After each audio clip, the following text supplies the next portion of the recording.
Tara! Ayun mga bata, nakita nyo kung ano ang kamalian at nangyayaring katiwalaan sa ating bansa. Diba? Ang pagpili ng Senator ay isang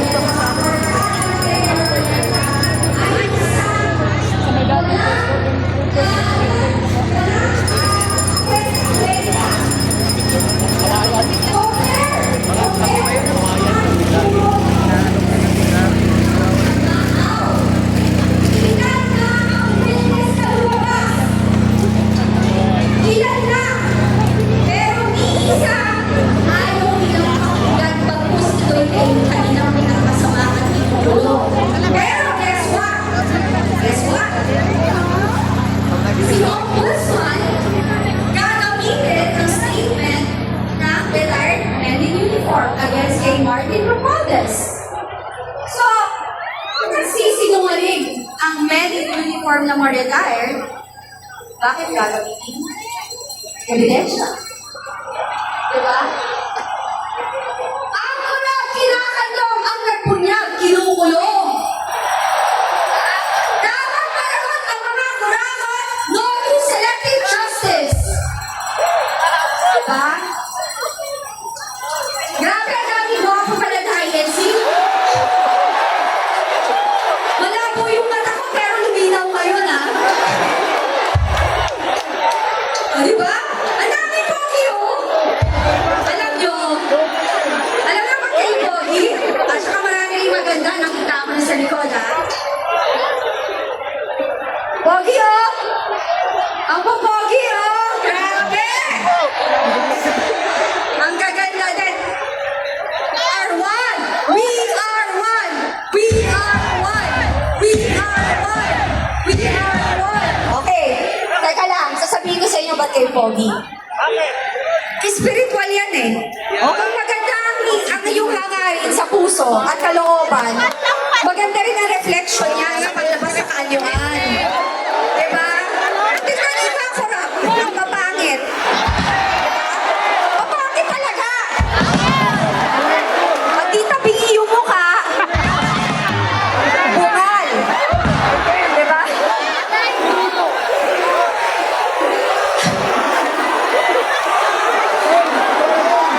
Diba? Oh, sasabihin nila, feeling ako. Eh, cute naman ako eh, kaya pwede. Oh, yeah, Lord! Thank you for the blessing na may pagkakita ko. Pero talaga naman, ang pangit talaga nila kasi ang sama ng ugali nila, mga magdanakaw sila. Yun kasi yun. Ngayon, panawagan natin sa ating mga politiko na ating binoto at pinagkatiwalaan. This is your time. Redeem yourself. Ang Diyos mapagpatawad sa mga taong humihingi ng tawad at sincero.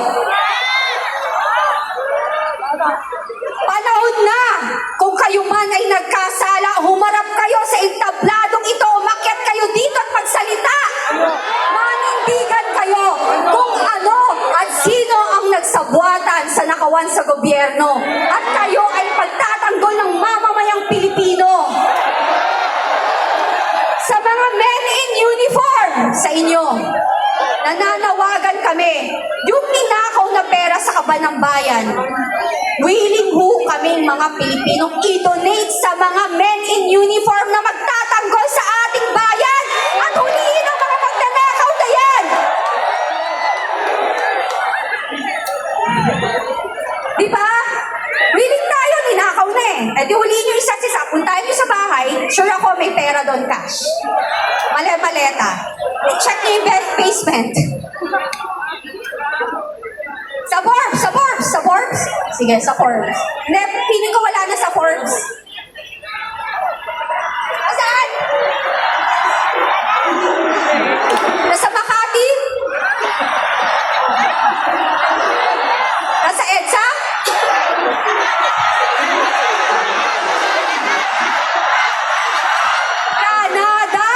Granada! Oo nga naman, nasa Granada. Diba? Diba? Kasi may delivery delivery daw dun. Di ba? Ako nga, kanina, I don't understand sa nanggaling yung sinabi na okay daw ang ekonomiya natin. Mura ba ang gasolina? Mura ang bilihin? Nagtataas ang renta ng bahay, di ba? Magkano ang pamasahe ngayon? Di ba? Grabe! Ito, hindi totoo. Puro kasinungalingan. Ano ba di nila nararamdaman yung mahal? Minalco, mahal na Minalco. Kasi yung pera ginagastos nila hindi kanila. Di ba? Nakakaw eh.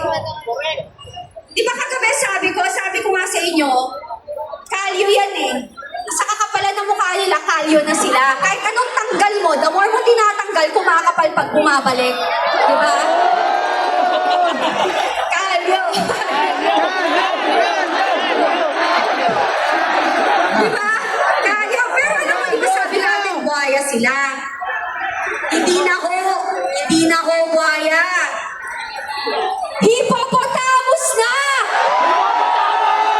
Diba? Nakita nyo nagtatabaan eh! Diba? Hipo! Baka sabihin nila, hipo. Hindi, hippopotamus. Diba? Alam niyo po yung hipo, diba? Ang laki ng ano, pag nanganon. Diba? At saka kapal din ang balat nun. Diba? Buhaya. Hindi na nanalo yung yung buhaya sa hippopotamus, kaya doon na tayo sa hipo, sa kakapalan. Grabe, no? Saan ka nakakita ng ganitong pagsasama? INC lang nakakagawa nito. At ito na naman, ang mainstream media, nuknukang sinungaling. Nuknukang sinungaling. Ganyan na ba kababa ang pagkatao ng iilan sa inyo na isinanlayo na ang kaluluwa ninyo sa demonyo at kaya nyo na magsinungaling? Grabe, hindi kayo naawa sa mga anak ninyo, pinapakain yung pera na galing sa nakaw. Kakapal, di ba? Alam nyo, kayo, ang sarap ng buhay nyo ngayon. Akala nyo lang. Pero bukas makalawa, pa-check up kayo lahat. May sakit kayong walang lunas. Yan ang karmang tumatama sa mga taong mga sinungaling, magnanakaw at kumakampi sa mga demonyo. Hindi ako INC, pero mukhang malapit na talaga.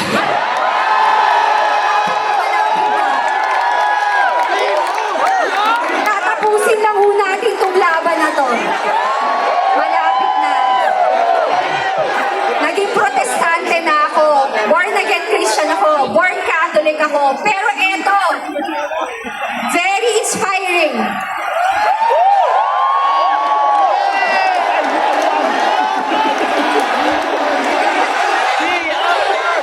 Diba?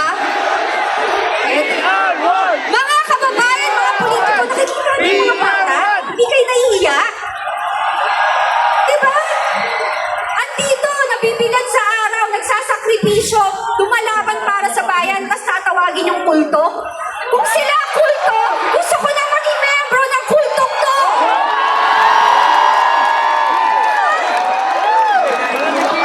Kulto kayo ng kulto, pero kayo kuto at kuto! Sasabi ako. Bakit sila? Sandali lang po. Ba't sila kuto? Di ba? Sumisip-sip ng dugo, nanguubos. O di ba? Yan ang ginagawa nila sa kaba ng bayan.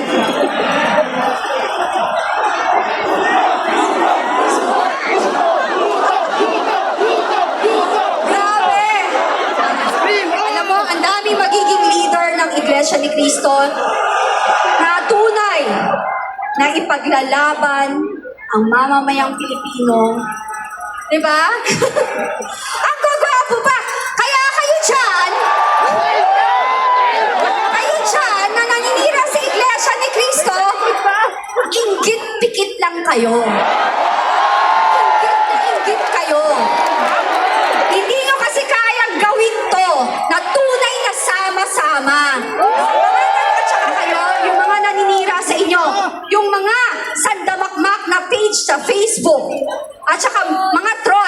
nakalista kayo, ipapatawag namin kayo lahat. Di namin kayo papatawagin.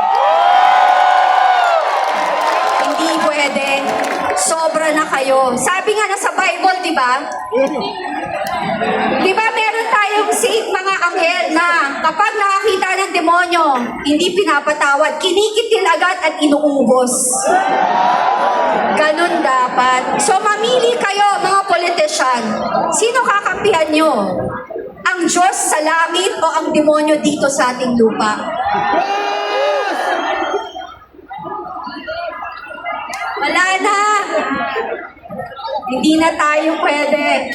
Hindi na pwede to. I do not forget.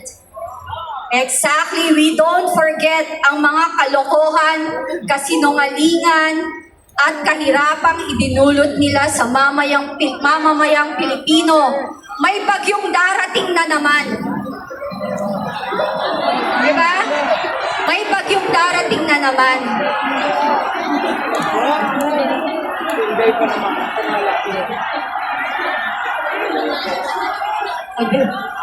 May bagyo. So, eto na naman tayo. Ano na naman sasabihin nila?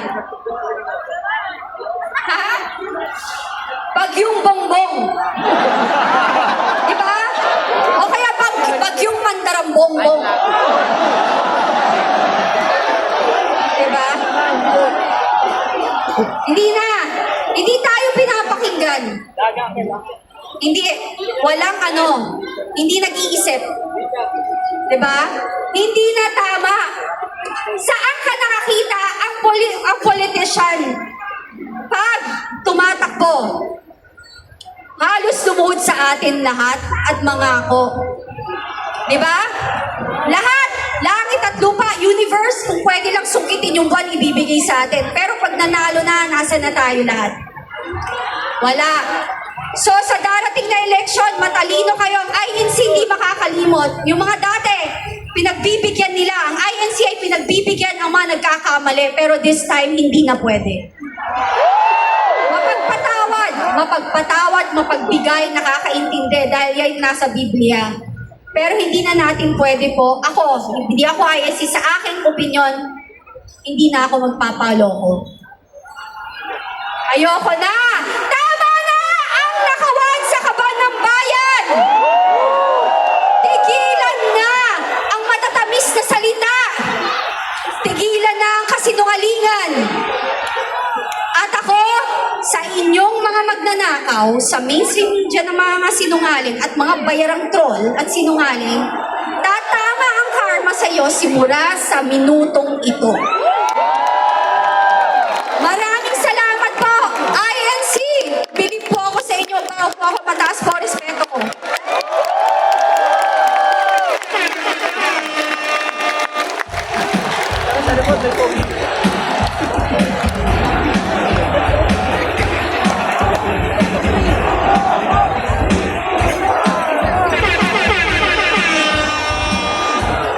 Ayun, ang inyo... Huwag masyadong pag lumilitaw ako. Ang inyo pong napakinggan ay sariling saloobin ng ating pong panuhin, si Ms. Catalina. Palakpakan po natin siya.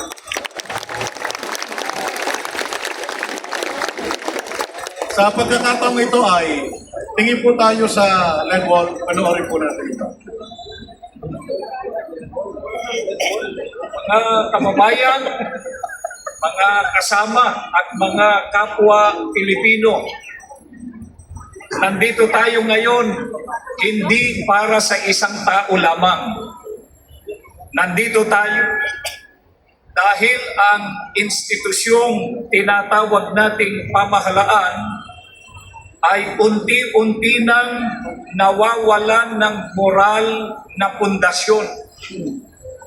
Ang nakikita natin ngayon sa ating bansa ay hindi na pagpapatupad ng batas, kundi tila sabwatan. Si Senador Rodante Marcoleta ay pilit na kinakasuhan ng plunder. Ang plunder ay isang sistematikong paglimas sa pondo ng bayan. Gaya ng bilyon-bilyong kinuha sa DPWH para sa mga maanomalyang proyekto. Hindi plunder ang pagtanggap ng donasyon para sa kampanya mula sa mga pribadong individual na una nang inabsuelto at napatunayang legal ng COMELEC. Bakit pinapatawan ng parusa ang naglantad ng krimen habang malaya ang mga totoong magnanakaw? Napakalinaw ng sagot, mga kababayan. Kinakasuhan nila si Senador Marcoleta hindi dahil sa ginawa niya. Kinakasuhan nila siya dahil sa alam niya. Takot na takot sila na patuloy niyang igiit ang matagal nang hinihintay na pagdinig sa karumal-dumal na flood control scandal, kung saan mahigit 1 trilyong piso ng pondo ng bayan ang mahiwagang nawawala. Ang magiging pag-aresto sa kanya ay isang masamang paraan upang paralisahin ang kanyang kakayahang magsalita sa Senado at tuluyang ibaon ang katotohanan. Gusto nilang gamitin ang kapangyarihan ng Estado bilang pantakot o maghasik ng takot sa lipunan. Ngunit, nagkakamali sila. Ang pagtitipon natin ito upang isulong ang transparency, accountability at justice ay pagpapakita ng paninindigan.